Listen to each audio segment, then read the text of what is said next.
You know, one of the saddest chords in all of music is when you play a one chord, you get it in tune, close in tune,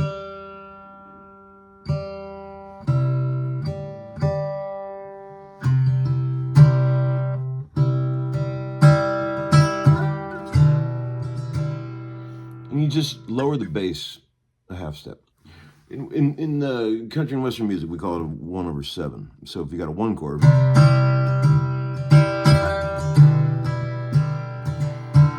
your ear is kind of crying to go to the 6 minor, right?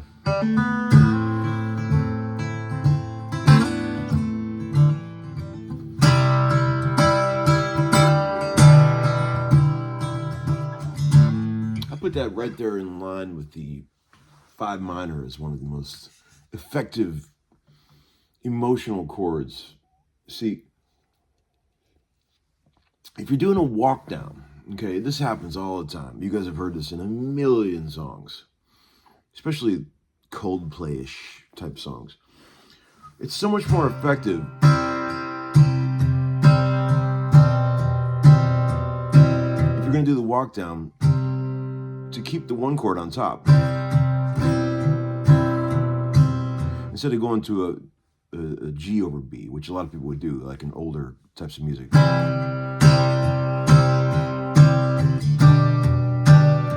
Which is good, but it's not as, doesn't tug your heartstrings quite the way holding that one chord just over the 7 in the bass does.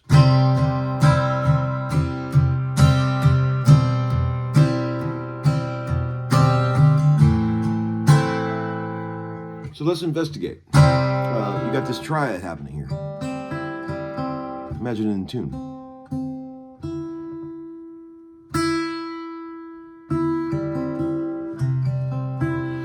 Then your bass goes down. You can keep that a triad on top.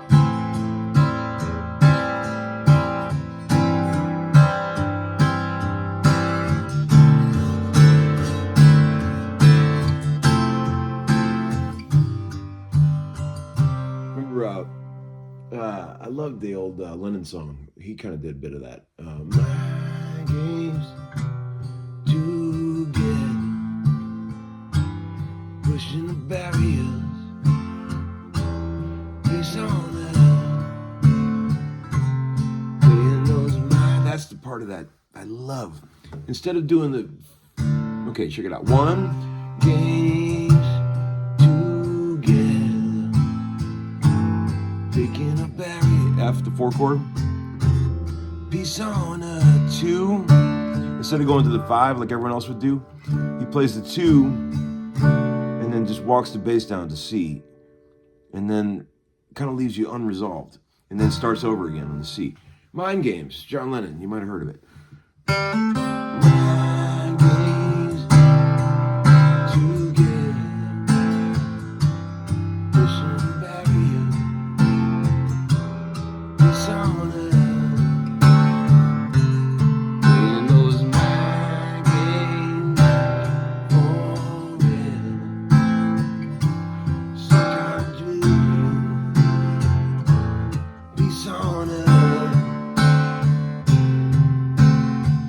And then it goes, love, love, love. What's the next chord?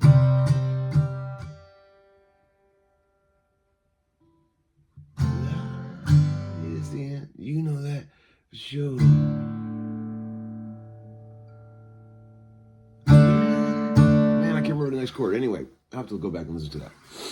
I love that song. I love how just there's just this weird guitar that just goes through the whole song.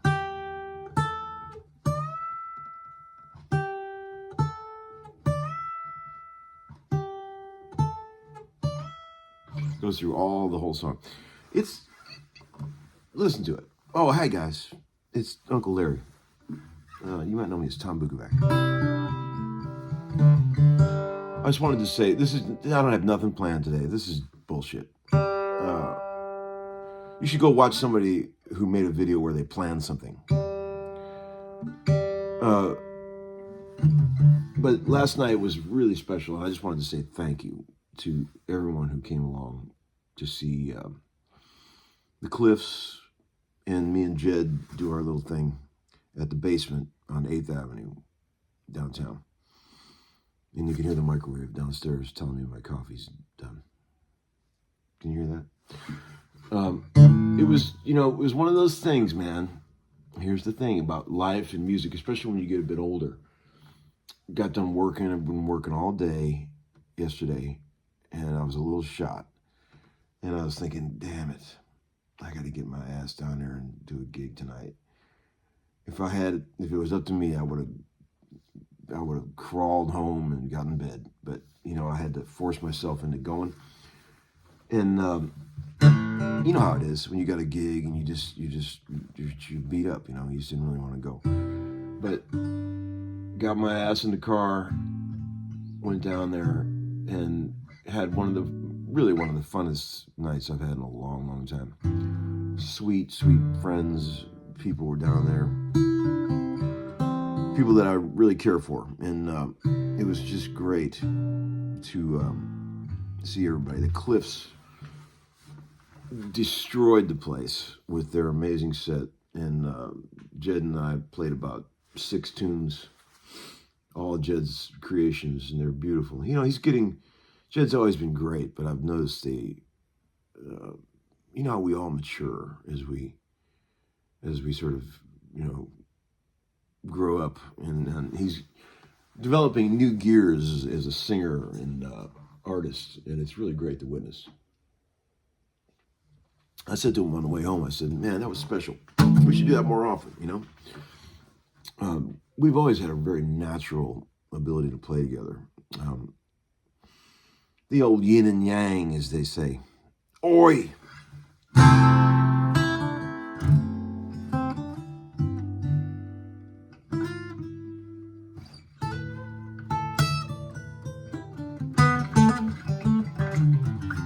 This is a cool guitar.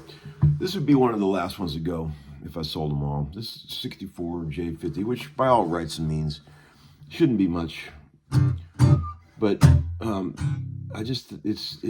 it's so sad. This guitar has got so much sadness in it that it's like every time you pick it up, it's just like, yeah.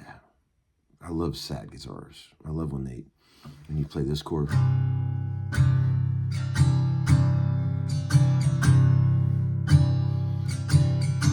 It just says to you, yeah, man, I've been through as much pain as you have.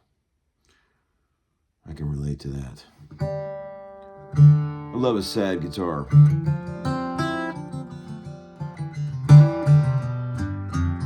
But boy, I honestly, after working with the Cliffs, we spent a lot of time in the studio. I've seen lots of videos of them playing live, but I've never sat down and really watched them play a live show. And man, they were crushing it. I mean, they're so fucking tight. And the drummer, man, Rowan Stewart, man, he's a bad motherfucker. I can't take my eyes off him. When I'm, when you watch a band, there's always one guy you fixate on. He really, early 20s kid, and man, he's just got born to play. Like when you see somebody playing an instrument that looks like a fish in water, just born to play, and like such a natural, Speaking of that, my sweet little boy is going to get up and play a song with us at the gig coming up Friday. All I ask is that you please don't video it and put it all over the fucking internet. Come on. Let him be a kid, okay? If you're there Friday night, which I hope a lot of you are, don't plaster his face all over the internet if he gets up and plays a song, okay? Please. One parent to another. Okay? He would like it if you did, but I don't like it. But he's going to be 12 years old, and that's about time to get up on stage and start making some racket. That's how old Nick Gorick's, Nicky G's son was when he started playing with us. That's the age, 12 years old, when you can start getting up and playing with the big boys. And he's excited to do it, and I'm excited for him. And man, it's gonna be great. So, but I also want to say, totally unrelated, thank you to Andy Pitcher at Diodario for sending some lovely things in a box over here. Strings and supplies, and a man who spends all day playing the guitar can really use. Thanks to those guys. They've always been great with me. Diodario. You don't have to, I don't have to tell you guys how much. They're the only strings. So that's pretty much all you need to know.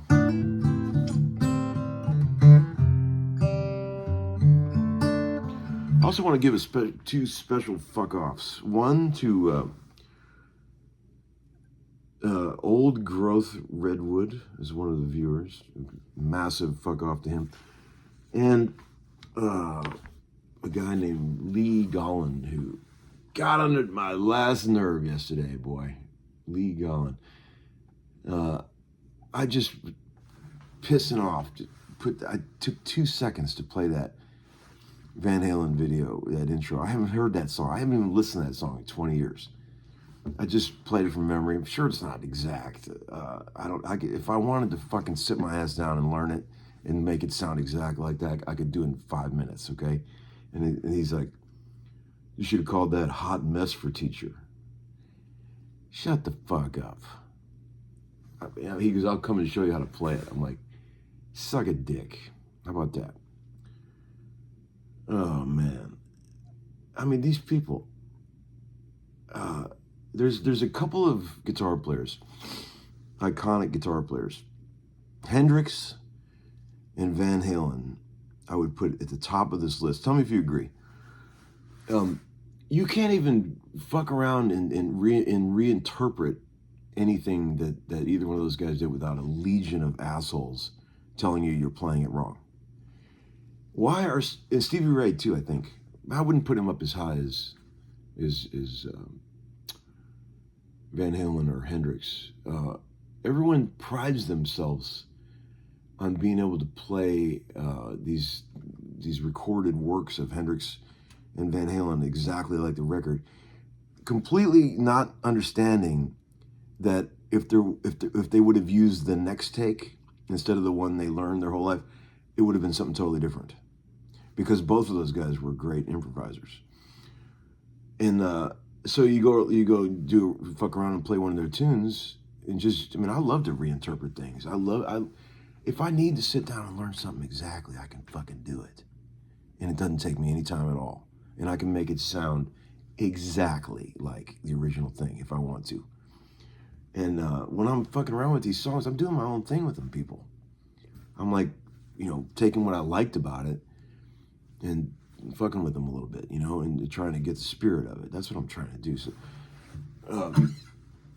I hope you guys understand that.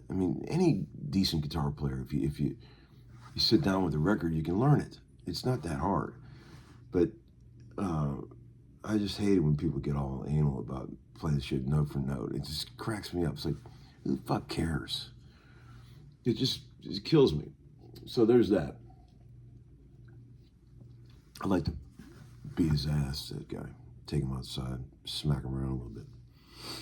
Larry's got some rage. He's a nice guy. But I think all these years of, dealing with dumbasses has left him a little bit of rage inside, Maybe I should talk to a therapist about that. Or maybe not. Maybe not. Maybe it's kind of cool.